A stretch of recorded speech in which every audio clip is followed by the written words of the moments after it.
Hello everyone, welcome again. आज हम India GK में जो एचएसएससी से जो हमारे रिलेटेड जैसे बंगाल विभाजन हो गया, फिर क्रांतिकारी साम्यवादी आंदोलन हो गया, रोलेट एक्ट, खिलाफत आंदोलन और सविनय अवज्ञा आंदोलन से जो क्वेश्चन आए हुए हैं वो करेंगे। तो चलिए शुरू करते हैं।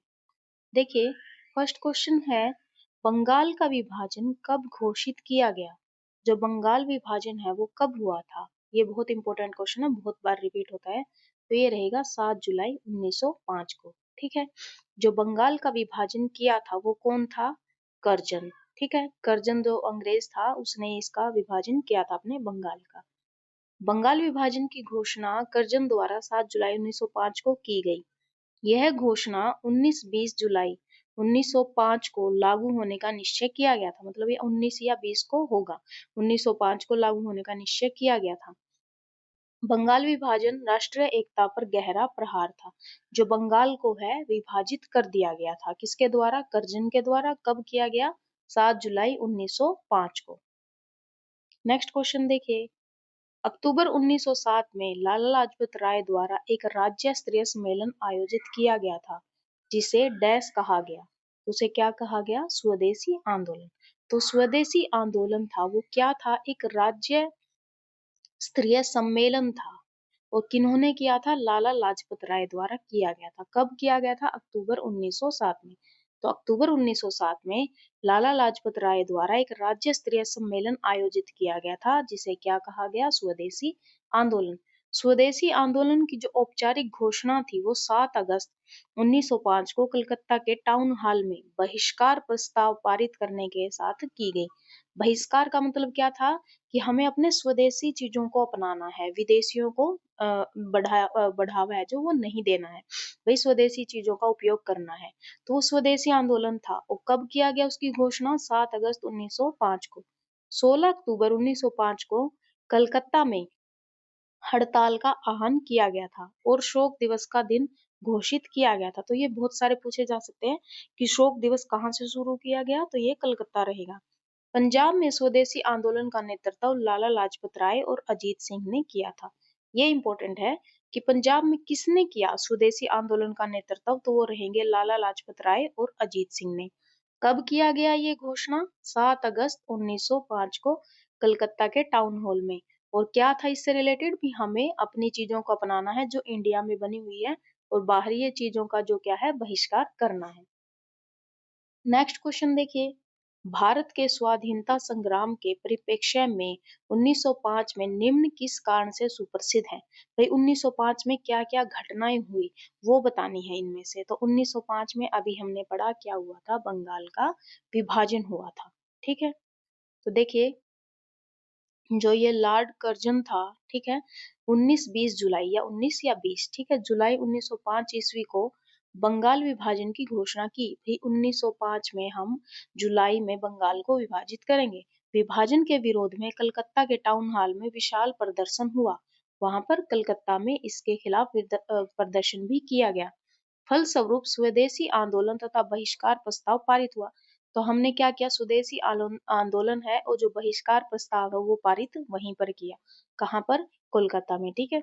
16 अक्टूबर 1905 से घोषणा प्रभावित होते ही पूरा बंगाल पूर्वी तथा पश्चिम बंगाल में विभाजित हो गया।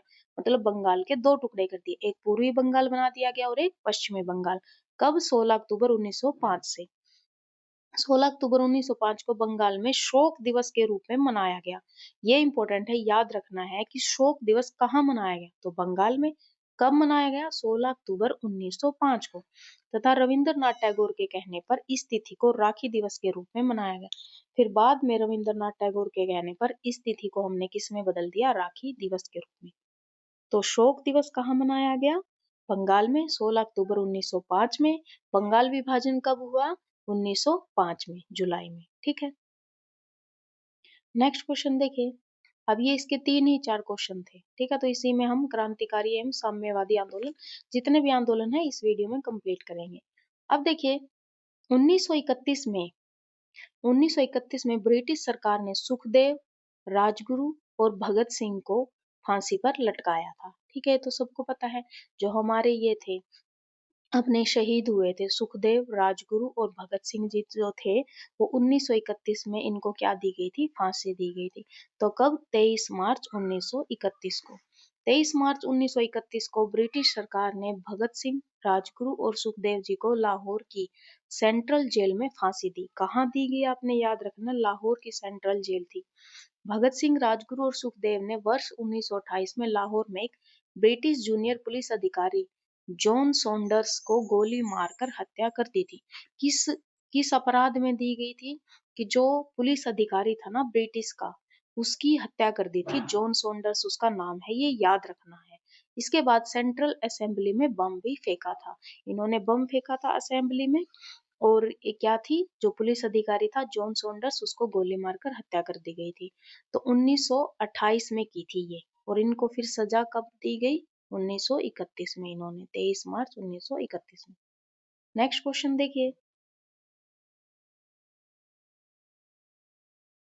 जेल में भूख हड़ताल की वजह से मरने वाले स्वतंत्रता सेनानी कौन थे? कौन से ऐसे स्वतंत्रता सेनानी थे जिन्होंने जेल में भूख हड़ताल की और वो तोड़ी नहीं थी और वो उनकी क्या हो गई थी? मृत्यु हो गई थी। तो वो रहेंगे जतिन दास। स्वतंत्रता सेनानी जतिन दास को लाहौर षड्यंत्र मामले में गिरफ्तार कर जेल में डाला गया था। किस मामले में? लाहौर में जो षड्यंत्र किया गया था, उनमें इनको जेल में डाला गया था। जतिन दास जेल की दुर्व्यवस्था के विरुद्ध भूख हड़ताल पर बैठ गए। भाई जेल में डाला ठीक है, लेकिन वहां पर इनके साथ बहुत दुर्व्यवहार होता था। अन्य जो हमारे जेल के वो कैदी होते थे, तो इन्होंने क्या किया? वहां पर भूख हड़ताल की थी और 63 दिनों तक भूख हड़ताल जारी रखते हुए अपने प्राणों की आहुति दे दी। 13 सितंबर 1929 को जेल में इनकी मृत्यु हो गई। तो आपने याद रखना है, जो जतिन दास थे, इन्होंने भूख हड़ताल की थी और ये स्वतंत्रता सेनानी थे जो भूख हड़ताल की वजह से जेल में इनकी मृत्यु हुई थी। कब हुई थी? 13 सितंबर 1929 को। और कितने दिनों की थी? 63 दिनों की। किस मामले में जेल थे ये? लाहौर षड्यंत्र में। ठीक है। नेक्स्ट क्वेश्चन देखिए, गदर पार्टी के संस्थापक कौन थे जिन्होंने गदर पार्टी की स्थापना की थी? तो ये रहेंगे लाला हरदयाल। गदर पार्टी का गठन सैन फ्रांसिस्को में वर्ष 1913 में लाला हरदयाल एवं सोहन सिंह भाकना ने की। देखो, गदर पार्टी की स्थापना तो इन्होंने की, लेकिन कहाँ की? संयुक्त राज्य अमेरिका में जो सैन फ्रांसिस्को है ना, वहां पर स्थापना की इन्होंने। और गदर नाम से पत्रिका भी निकाली गई। तो आपने याद रखना है किस किसने की है? लाला हरदयाल ने और सोहन सिंह भाकना ने। कब की है? 1913 में। कहाँ की है? सैन फ्रांसिस्को, संयुक्त राज्य अमेरिका में जो जगह है वहां पर। अब देखिए, हमें 3 कथन दिए हुए हैं और इन पे विचार करके बताना है कि ये किस से संबंधित है, किस व्यक्ति से संबंधित है। तो देखिए क्या गिवन है कि उसे 50 वर्षों की कैद की सजा दी गई और अंडमान में बहुत वर्ष तक रहे। तो पहले से ही पता चल जाता है कि कौन रहे होंगे, ये वीडी सावरकर। ठीक है, मूवी भी बनी हुई है, आपने सबने देखा होगा। तो 50 साल की कैद की सजा दी गई और कहाँ रखे गए थे? अंडमान में रखे गए थे। उन्होंने इंग्लैंड में पढ़ाई की और लाला हरदयाल, मदनलाल ढींगरा, मैडम कामा आदि के साथ क्रांतिकारी गतिविधियां की। उन्होंने एक संगठन बनाया जिसे अभिनव भारत समाज कहा।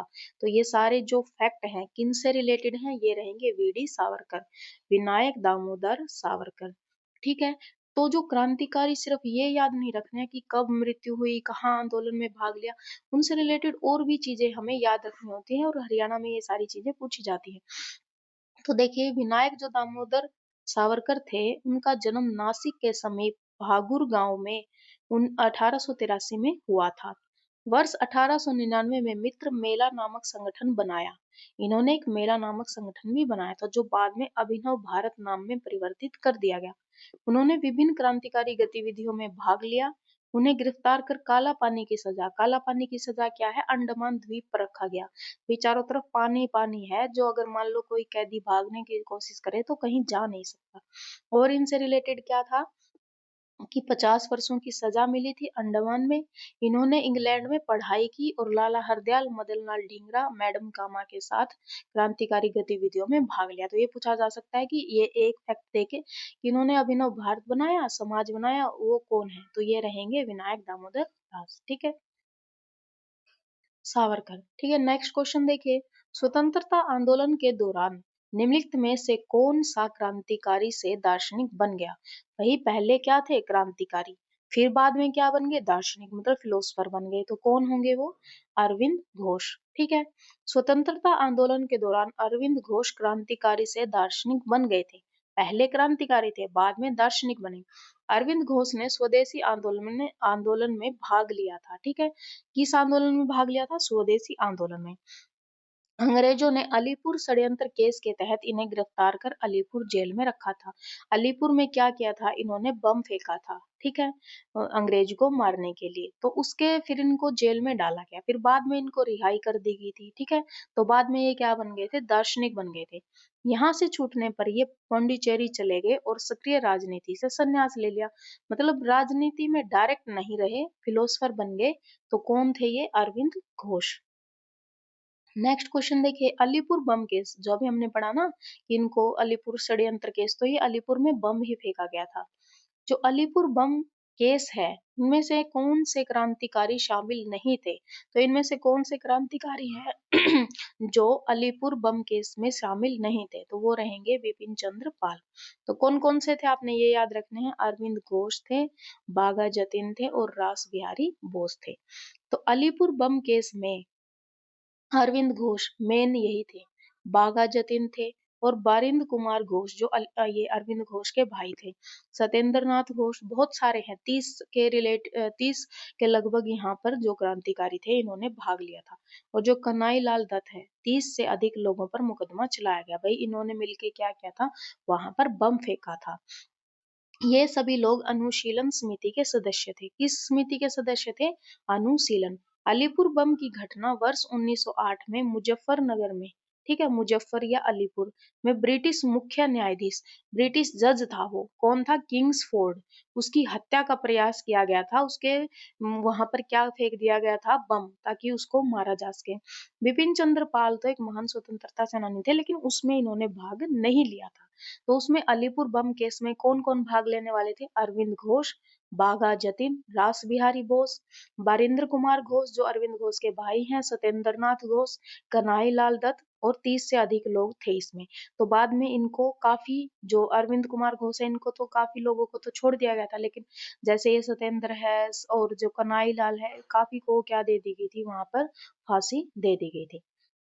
तो इनमें किसने भाग नहीं लिया था? बिपिन चंद्र पाल ने नहीं लिया था।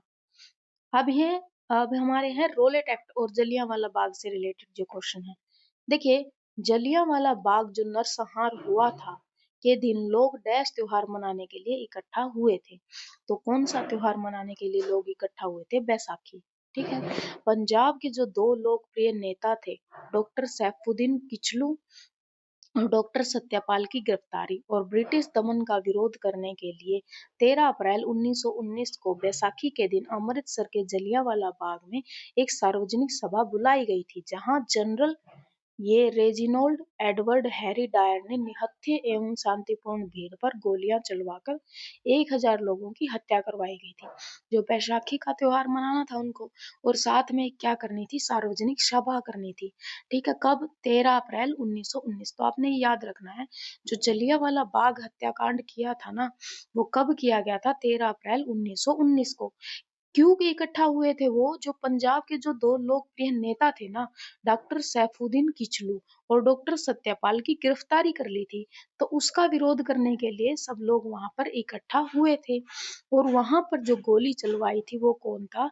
रेजिनोल्ड एडवर्ड हैरी डायर। ठीक है, वहां पर डायर ही लिखा आता है ज्यादा, हैरी डायर पूरा नाम याद रखना, रेजिनोल्ड एडवर्ड हैरी डायर। वहां पर वो शांतिपूर्वक भीड़ थी जो वहां पर सभा कर रही थी, लेकिन उन्होंने क्या करवा दी? वहां पर गोलियां चलवा दी। तो 1000 से लोग ज्यादा उन पर, वहां पर उनकी क्या हो गई थी? वहां पर हत्या हो गई थी। तो ये बहुत बड़ा नरसंहार उसने करवाया था।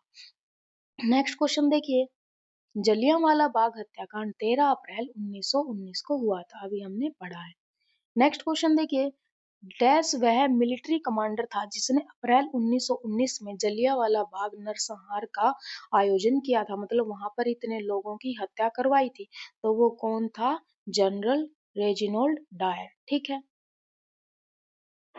रोलेट एक्ट के विरोध में किसने अपने सभी सम्मान व पदक अंग्रेजों को वापस किए थे? तो वो कौन था जिन्होंने रोलेट एक्ट के विरोध में रोलेट एक्ट लगाया था, तो उसके विरोध में अपने जितने भी पदक सम्मान मिले थे वो वापस कर दिए थे? तो लाला मुरलीधर। तो रोलेट एक्ट के विरोध में लाला मुरलीधर ने अपने सभी सम्मान व पदक अंग्रेजों को वापस कर दिए थे। भाई अंग्रेजों ने क्या किया था? भाई 2-4 पदक इनको दे दिए थे ताकि मतलब ये रह जाए कि भी हाँ, हम इन पर पूर्ण हक नहीं जमाना चाहते। तो इन्होंने फिर वो वापस कर दिए थे। लाला मुरलीधर को grand old man of Punjab भी कहा जाता है। तो जो लाला मुरलीधर है उन्हें grand old man of Punjab कहते हैं, ये याद रखना है। जलियांवाला बाग हत्याकांड के विरोध में लाला मुरलीधर ने सर व राय बहादुर की उपाधि भी त्याग दी थी। जो अंग्रेजों ने अंग्रेजों ने लाला मुरली सॉरी अंग्रेजों ने लाला मुरलीधर को सर और राय बहादुर की उपाधि दी थी। लेकिन जब जलियांवाला बाग हत्याकांड इतना बुरा काम इन्होंने किया तो लाला मुरलीधर ने सर व राय बहादुर की उपाधि क्या कर दी थी? त्याग दी थी और अन्य जो सम्मान दिए थे वो भी त्याग दिए थे। ठीक है, नेक्स्ट क्वेश्चन देखिए। निम्न में से किस आंदोलन ने गांधी को एक सच्चा नेता बनाया? भी कौन सा ऐसा आंदोलन था जिसमें गांधी को एक सच्चा नेता बनाया? तो ये रहेगा रोलेट सत्याग्रह। ठीक है, रोलेट जो सत्याग्रह है ब्रिटिश सरकार द्वारा पारित किए गए रोलेट अधिनियम 1919 के खिलाफ महात्मा महात्मा गांधी द्वारा 6 अप्रैल 1919 को देशव्यापी हड़ताल के साथ शुरू किया गया। मतलब जो रोलेट सत्याग्रह था ना, वो ब्रिटिश सरकार ने एक रूल लगा दिया था, रोलेट एक्ट। ठीक है, रोलेट अधिनियम कब? 1919 में। तो इसके खिलाफ महात्मा गांधी जी जो थे उन्होंने 6 अप्रैल 1919 को देश में, पूरे देश में, देशव्यापी मतलब पूरे देश में हड़ताल शुरू कर दी। 13 अप्रैल 1919 को जलियांवाला बाग हत्याकांड के बाद महात्मा गांधी ने 18 अप्रैल 1919 को इस आंदोलन को वापस ले लिया। पहले इन्होंने क्या की? हड़ताल शुरू की थी 6 अप्रैल 1919 को, लेकिन 13 अप्रैल 1919 को जब जलियांवाला हत्याकांड हुआ ना, वहां पर हजार लोगों की हत्या कर दी, तो गांधी ने ये 18 अप्रैल 1919 को वापस ले लिया। रोलेट सत्याग्रह आंदोलन ने गांधी को एक सच्चा नेता बनाया। नेक्स्ट क्वेश्चन देखिए। भारतीय स्वाधीनता संग्राम के दौरान रोलेट एक्ट ने आम लोगों में रोष क्यों भड़काया था? जो रोलेट जो रोलेट एक्ट था, भारतीय स्वतंत्रता संग्राम के दौरान रोलेट एक्ट ने आम लोगों में रोष क्यों भड़काया था? क्योंकि इसने सरकार को बिना मुकदमा चलाए जनता को बंदी बनाने के अधिकृत कर दिया था। मतलब ये रूल चला दिया था इन्होंने, ये जो मतलब वो है फैसला बना दिया था कि किसी भी व्यक्ति को सरकार बिना बंदी बनाए, मतलब बिना मुकदमा चलाए ही उसको उठा सकती है, बंदी बना सकती है, उसको सजा दे सकती है। तो मतलब ऐसे तो ये किसी को भी उठा लेंगे तो उसके मुकदमा नहीं चलाएंगे, सीधा उसको बंदी बना लेंगे। तो इसके लिए जो है रोलेट एक्ट के खिलाफ यहाँ पर आंदोलन शुरू हुए थे। तो फरवरी 1919 में जो प्रस्तावित हुआ था रोलेट एक्ट, आपको पता होना चाहिए रोलेट एक्ट क्या था, कि बिना मुकदमा चलाए जनता को बंदी बना लिया जाएगा। यह व्यवस्था दी गई कि सरकार किसी भी व्यक्ति को जब तक चाहे बिना मुकदमा चलाए जेल में बंद रख सकती है। इसलिए इस कानून को बिना वकील, बिना अपील और बिना दलील का कानून कहा गया। भाई अगर किसी पर तुमने कोई भी वो लगाया है, इल्जाम लगाया है, तो उसको वकील दो, अपील करने का टाइम दो, दलील करने का, लेकिन क्या था कि भी सीधा ही जेल में डालो। तो बिना अपील, बिना वकील और बिना दलील का कानून किसे कहा गया है? रोलेट एक्ट को कहा गया है। रोलेट एक्ट के विरोध में गांधी जी के अनुरोध पर 6 अप्रैल 1919 को पूरे देश में हड़ताल की गई, लेकिन बाद में 18 अप्रैल को बंद करना पड़ा क्योंकि बहुत बड़ा इन्होंने नरसंहार कर दिया था। नेक्स्ट क्वेश्चन देखिए। रोलेट एक्ट अधिनियम किस वर्ष में पारित किया गया था? तो ये कब किया गया? 21 मार्च 1919 में। रोलेट एक्ट 10 मार्च 1919 को ब्रिटिश संसद में पारित किया गया। लेकिन क्या है, एचएसएससी ने देखो किया तो कब गया था? रोलेट एक्ट 10 मार्च 1919 को। लेकिन अब इन ऑप्शन को देखते हुए जो एसएससी में उस टाइप पर क्वेश्चन आया था, तो ये फोर्थ ऑप्शन को उन्होंने राइट माना है, 21 मार्च 1919 को। नेक्स्ट क्वेश्चन देखिए अभी है खिलाफत और असहयोग आंदोलन। निम्न में से किस आंदोलन से 1857 के प्रथम स्वतंत्रता संग्राम के बाद पहली बार ब्रिटिश राज की नींव हिल गई थी? तो कौन सा आंदोलन था? जो 1857 के प्रथम स्वतंत्रता संग्राम के बाद, पहले तो जो 1857 की क्रांति हुई थी ना, उसमें अंग्रेजों की नींव हिल गई थी। वैसे बोलते हैं कि वो सफल नहीं रहा, लेकिन वो सफल हुआ था। बहुत सारे अंग्रेज उसमें मारे गए थे, छोड़ के भाग गए थे। लेकिन फिर क्या था, क्योंकि हरियाणा पंजाब सबको इकट्ठा कर दिया गया, उन्होंने पूरे उस पर, क्योंकि बहुत सारे गद्दार भी निकले थे, तो इन्होंने पूरे भारत पर वो कर लिया था, अपना रूल कर लिया था। लेकिन 1857 के बाद स्वतंत्रता संग्राम में पहली बार ब्रिटिश राज की नींव हिल गई। वो कौन सा था? वो था असहयोग आंदोलन। ठीक है। वर्ष 1857 के प्रथम स्वतंत्रता संग्राम के बाद पहली बार जो असहयोग आंदोलन हुआ था ना, उसमें ब्रिटिश राज की नींव हिल गई थी। यह आंदोलन 1920-21 के दौरान महात्मा गांधी द्वारा चलाया गया था। भी असहयोग आंदोलन में क्या था कि ज्यादातर क्या था, इनके स्कूलों में जाना बंद कर दिया गया था, इनकी जो ऑफिस में जाना बंद कर दिया गया था। ठीक है। तो असहयोग आंदोलन कब चलाया गया? 1920 से 21 में। किनके द्वारा शुरू किया गया? महात्मा गांधी द्वारा। नेक्स्ट क्वेश्चन देखिए, शून्य अवज्ञा आंदोलन, गांधी इरविन समझौता, गोलमेज सम्मेलन एवं पूना एक्ट। इस टॉपिक के जितने क्वेश्चन हैं वो करेंगे। तो गांधी जी ने दांडी से नमक सत्याग्रह आरंभ किया था। दांडी कहाँ है? आपको पता होना चाहिए दांडी कहाँ है। गुजरात। तो नमक जो सत्याग्रह है वो कहाँ से शुरू हुआ था? दांडी से। और दांडी कहाँ है? गुजरात में। तो जो 12 मार्च 1930, ये याद रखनी है डेट। 12 मार्च 1930 को गांधी जी ने अपने 78 समर्थकों के साथ साबरमती गुजरात स्थित अपने आश्रम, इनका आश्रम कहाँ है? साबरमती में। वो कहाँ है? गुजरात में। से लगभग 241 मील दूर दांडी के लिए प्रस्थान किया। भाई अपने ये पूछ सकते हैं कहाँ से शुरुआत की थी? तो जो इनका आश्रम है साबरमती गुजरात, वहां से इन्होंने अपना क्या, नमक सत्याग्रह आंदोलन शुरू किया। कब? 12 मार्च 1930 को। किनके साथ? 78 समर्थकों के साथ। कितनी मील यात्रा थी? 241 मील दूर दांडी के लिए प्रस्थान किया। कहाँ जाकर खत्म हुआ था? दांडी में।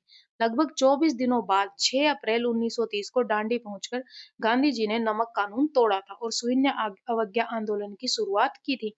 भाई नमक पर भी इन्होंने क्या लगा दिया था? टैक्स लगा दिया था। तो इसलिए इन्होंने ये शुरू किया था नमक सत्याग्रह।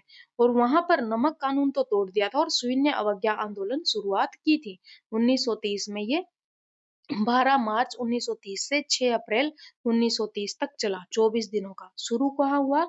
साबरमती गुजरात से। और पहुंचे कहाँ? दांडी। कितना मील था बीच में? 241 मील इनकी डिस्टेंस थी। नेक्स्ट क्वेश्चन देखिए, निम्न में से किस स्थान पर ब्रिटिश नमक कानून तोड़ने के लिए गांधी जी ने समुद्री पानी से नमक बनाया था? तो ये रहेगा दांडी। ठीक है। भाई क्या था, आपने नमक पर लगा दिया टैक्स, तो इन्होंने खुद बना लिया था। नमक से पानी, ये जो समुद्र का पानी होता है उससे नमक खुद बना लिया था और वहां पर सविनय अवज्ञा आंदोलन शुरू किया था।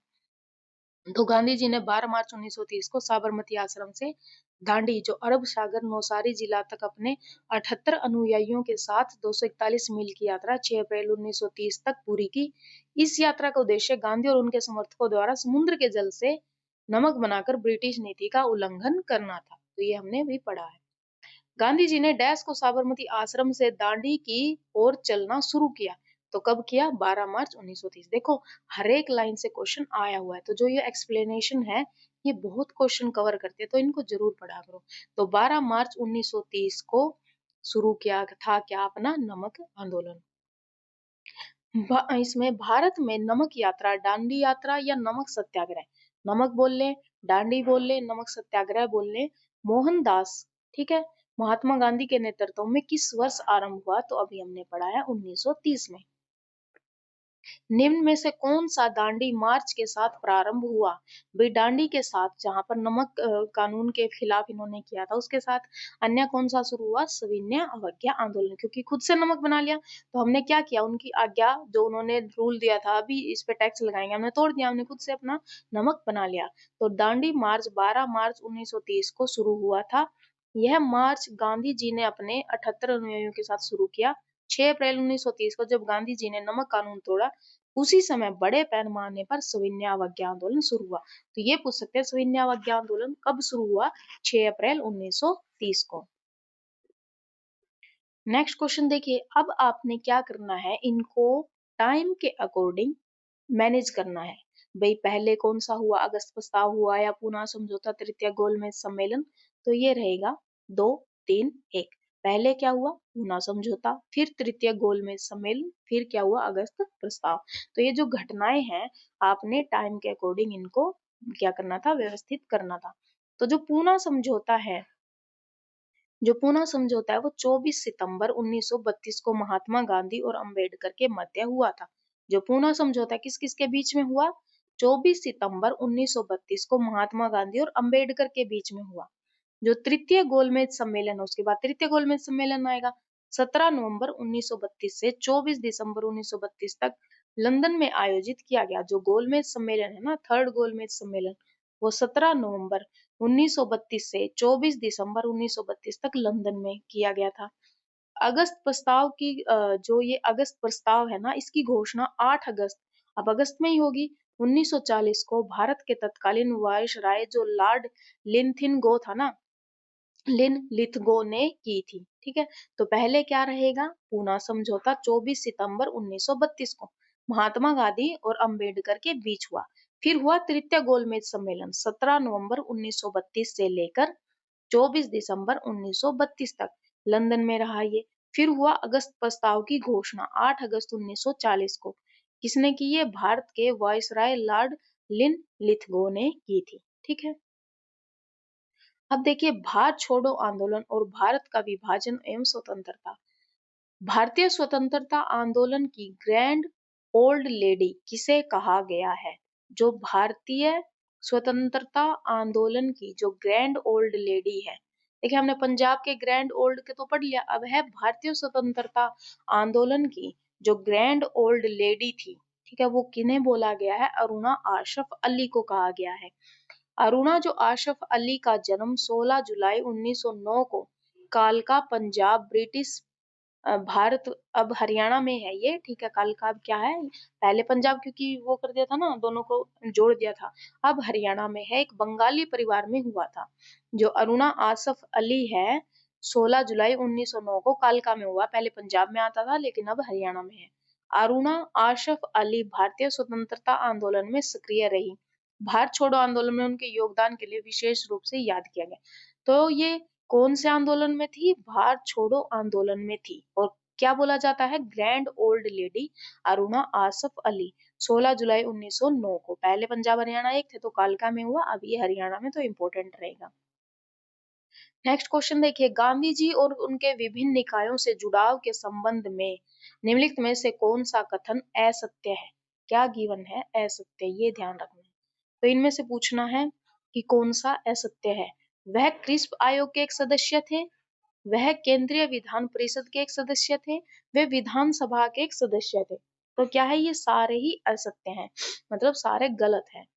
तो नेक्स्ट ये देखिए, गांधी जी क्रिस्प मिशन के सदस्य नहीं थे। ठीक है, गांधी जी ने उत्तर दिनांकित चेक कहा था। जो क्रिस्प मिशन है ना, क्रिप्स मिशन है, ठीक है, क्रिप्स मिशन को गांधी जी ने क्या कहा था, उत्तर दिनांकित चेक कहा था, ये याद रखना है।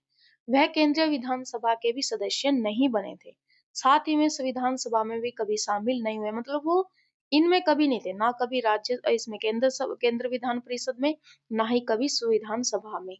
30 जनवरी 1948 को इनकी मृत्यु हो गई थी। अब देखिए, भारत छोड़ो आंदोलन में भाग लेने के लिए निम्न में से किसे गिरफ्तार किया गया था? तो ये रहेंगे, भारत छोड़ो आंदोलन में भाग लेने के लिए किन्हें गिरफ्तार कर लिया गया था? तो चौधरी देवीलाल को। अपने हरियाणा में इनका क्या नाम फेमस है, ताऊ। ताऊ के नाम से प्रसिद्ध हरियाणा के पूर्व मुख्यमंत्री चौधरी देवीलाल ने भारतीय स्वतंत्रता संग्राम में सक्रिय रूप से भाग लिया था। देखो, अब इनके जीवन से रिलेटेड ये पूछ सकते हैं कि ये जो चौधरी देवीलाल है, इनसे 2-3 फैक्ट दे के, कोई गलत होगा कोई सही, भाई इनको ताऊ के नाम से जाना जाता है, स्वतंत्रता संग्राम में इन्होंने भाग लिया, जेल गए, तो ये इनके जीवन से रिलेटेड सारी चीजें हमें पढ़नी है। तो जो ताऊ के नाम से प्रसिद्ध हरियाणा के पूर्व मुख्यमंत्री चौधरी देवीलाल ने भारतीय स्वतंत्रता संग्राम में सक्रिय रूप से भाग लिया था। स्वतंत्रता आंदोलन के दौरान 8 अक्टूबर 1930 को वे 1 साल के लिए जेल हिसार, मतलब 8 अक्टूबर से लेकर 8 अक्टूबर 1930 में वे 1 साल के लिए जेल गए थे। कौन सी जेल, हिसार में। भारत छोड़ो आंदोलन के दौरान भी वे एक बार पुनः 2 वर्षों के लिए 5 अक्टूबर 1942 को जेल भेजे गए। फिर से भारत छोड़ो आंदोलन में भाग लेने के लिए वो बार 2 साल के लिए फिर जेल भेजे गए और 6 अप्रैल 2001 को इनकी मृत्यु होगी। तो आपने याद रखना इनकी मृत्यु कब हुई है, 6 अप्रैल 2001 को। नेक्स्ट क्वेश्चन देखिए, भारत छोड़ो आंदोलन 8 अगस्त डैश को शुरू किया गया। तो कब? 8 अगस्त 1942 को। भारत छोड़ो आंदोलन, ऐसे याद रखना, बै से भारत और बै से 42, ठीक है। तो भारत छोड़ो आंदोलन 8 अगस्त 1942 को शुरू किया गया था। 9 अगस्त 1942 को भारत छोड़ो आंदोलन की शुरुआत हुई। भाई ये हमने स्वीकार किया कि अब हम इस आंदोलन का प्रस्ताव रखें और हमने स्वीकार किया। फिर 9 अगस्त से इसकी शुरुआत हो गई।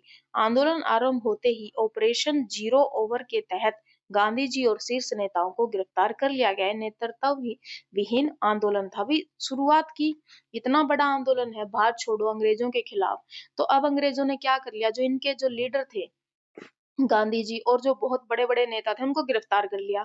तो उनको ये था कि अब इसको लीड कौन करेगा। तो ये इकलौता ऐसा आंदोलन था जो नेतृत्व विहीन आंदोलन था। भाई कोई नेतृत्व करने वाला नहीं था, लेकिन फिर भी ये आंदोलन पूरे भारत में चला। तो कब से कब तक ये रहेगा? 9 अगस्त 1942 को पूरे उसमें शुरू हो गया, लेकिन 8 अगस्त 1942 को पारित किया गया। नेक्स्ट क्वेश्चन देखिए, निम्न में से कौन सा आंदोलन नेतृत्व विहीन आंदोलन था? तो अभी हमने पढ़ा भारत छोड़ो आंदोलन। 1942 में भारत छोड़ो आंदोलन की शुरुआत किस महीने में हुई? तो अगस्त में रहेगा। भारत छोड़ो आंदोलन किस वर्ष प्रारंभ हुआ? तो 8 अगस्त 1942 को, ठीक है, उसी से रिलेटेड है। करो या मरो का नारा निम्न में से किस आंदोलन से संबंधित है? भाई करो या मरो, ये नारा किससे संबंधित है? ये है भारत छोड़ो आंदोलन से संबंधित। जो 8 अगस्त 1942 को महात्मा गांधी ने ब्रिटिश शासन को समाप्त करने के लिए मुंबई में अखिल भारतीय कांग्रेस कमेटी के स्तर में भारत छोड़ो आंदोलन शुरू किया। गांधी जी ने अपने भाषण में करो या मरो का नारा दे दिया। भाई अब इससे इसके बाद कोई कुछ नहीं कर सकता। अब हमें ये क्या करना पड़ेगा? करो या मरो। भारत छोड़ो आंदोलन, अंग्रेजों के खिलाफ मोर्चे लगाए गए कि आप भारत छोड़ के जाइए। कब हुआ? 8 अगस्त 1942 को। शुरुआत महात्मा गांधी ने की, ठीक है। कहाँ से? अखिल भारतीय कांग्रेस कमेटी के स्तर से। कहाँ था वो? मुंबई में, ये याद रखना है। नेक्स्ट क्वेश्चन देखिए, स्वतंत्रता संग्राम में अरुणा आसफ अली गुप्त गतिविधियों की एक मुख्य महिला संगठनकर्ता थी। तो क्या रहेगा? कौन से आंदोलन में? भारत छोड़ो आंदोलन में। अरुणा आसफ अली भारत छोड़ो आंदोलन के दौरान गुप्त गतिविधियों की एक मुख्य महिला संगठनकर्ता थी। इन्होंने ग्वालिया मैदान बम्बई में कांग्रेस का झंडा भी फहराया था। तो कांग्रेस का झंडा ग्वालिया मैदान में मुंबई में किसने फहराया था? तो अरुणा आसफ अली ने। भारत छोड़ो आंदोलन के दौरान बड़े बड़े नेताओं के गिरफ्तार होने के बाद इन्हें गुप्त रूप से लोगों को संगठित किया। भाई देखो, इतना बड़ा आंदोलन था और बड़े बड़े नेताओं को क्या कर लिया था, वो ये गिरफ्तार कर लिया था। तो इन्होंने गुप्त तरीके से, मतलब छुप छुपा कर इस आंदोलन को फिर ये लोगों को इकट्ठा करते थे। तो अब डायरेक्ट आएंगे तो इनको भी गिरफ्तार कर लिया। तो इन्होंने क्या किया? चुपके से अपना आंदोलन शुरू रखा। किसने? अरुणा आसफ अली ने। भारत छोड़ो आंदोलन के दौरान किसे हीरोइन ऑफ 1942 की उपाधि मिली? तो ये भी रहेगा अरुणा आसफ अली। और ये क्या था? ग्रैंड ओल्ड लेडी भी इन्हें ही बोला जाता है। भारत छोड़ो आंदोलन में भागीदारी करने वाली महिला नेता कलकत्ता बरुआ से है। डैश कौन सी रहेंगी? असम, ठीक है। तो सॉरी, कलकत्ता नहीं, ये कनकलता है, ठीक है, नाम गलती से पढ़ लिया। तो जो कनकलता बरुआ थी ना, वो कहाँ से थी? असम से थी। इन्होंने भी भागीदारी ली थी। 1924 में असम में हुआ। कनकलता बरुआ का जन्म 1924 में असम में हुआ था। उन्होंने भारत छोड़ो आंदोलन में भाग लेकर तिरंगा फहराने के लिए गोरखपुर पुलिस स्टेशन की ओर मार्च किया। वे अपना झंडा फहराएंगे, गोहपुर पुलिस स्टेशन की ओर ये चले थे। पुलिस ने आंदोलनकारियों पर अंधाधुंध गोलियां चलाई, जिनमें कनकलता बरुआ युवा अवस्था में ही तिरंगा फहराते हुए शहीद हो गए। भाई इन्होंने क्या कहा था कि अपना भारत का झंडा हम फहराएंगे, लेकिन पुलिस ने क्या कर दिया? अंधाधुंध फायरिंग कर दी और वो वहां पर क्या हो गई? ये शहीद हो गई। तो ये पूछा जा सकता है कि झंडा फहराते हुए, अपना तिरंगा फहराते हुए कौन शहीद हुए? तो ये रहेंगी कनकलता बरुआ। कहाँ की थी ये? असम की थी। और कौन से आंदोलन में? भारत छोड़ो आंदोलन में। अब देखिए, निम्न में से किस आयोग योजना ने स्वतंत्रता आंदोलन के दौरान उपमहाद्वीपीय के त्रिस्तरीय संघ की स्तुति की? भाई, जो स्वतंत्रता आंदोलन के दौरान उपमहाद्वीपीय के 3 स्तर संघ की स्तुति की, तो कौन रहेंगे?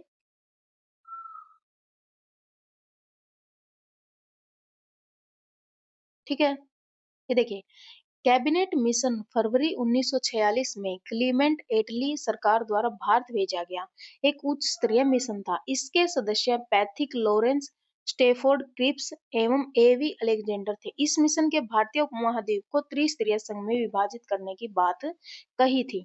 मतलब क्या था? जो ये कैबिनेट मिशन था फरवरी 1946 में क्लीमेंट एटली सरकार द्वारा, जो इटली की सरकार है, इटली लिखा हुआ है, इटली है, सरकार द्वारा भारत में भेजा गया था।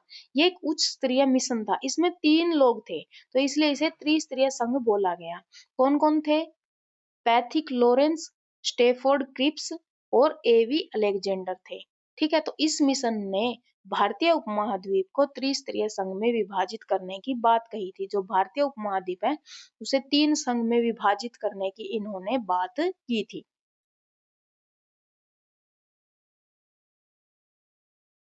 तो ये क्या रहेगा? हमारा कैबिनेट मिशन। ठीक है, तो ये पूछा गया था कि कौन सा मिशन था जिसके दौरान भारत को 3 स्तरीय संघ की स्तुति की थी बांटने की, तो ये रहेगा हमारा कैबिनेट मिशन। हमने पढ़ लिया अभी इसमें क्या क्या थे। 3 जो लोग आए थे इन्होंने 3 उपमहाद्वीप में भारत को विभाजित करने की बात कही थी। तो यहाँ तक जो हमारे जितने भी, जैसे ये स्वतंत्रता आंदोलन हो गया, भारत छोड़ो आंदोलन हो गया, ठीक है, रोलेट एक्ट हो गया, जलियांवाला बाग हो गया, इनसे रिलेटेड जितने भी आंदोलन के क्वेश्चन थे हमने इस वीडियो में कवर कर लिए हैं। फिर हम सुभाष चंद्र बोस और इनसे रिलेटेड जो अन्य क्वेश्चन है भारत गवर्नर, वो अलग वीडियो में करेंगे। तो यहाँ तक अगर आपको कोई डाउट है या सजेशन है तो आप कमेंट कर सकते हैं। इसकी पीडीएफ भी टेलीग्राम पर मैं शेयर कर दूंगी। तो तब तक के लिए पढ़ते रहिए, मिलेंगे नेक्स्ट वीडियो में। अगर आपको वीडियो पसंद आई है तो please like, share and subscribe. Thank you so much.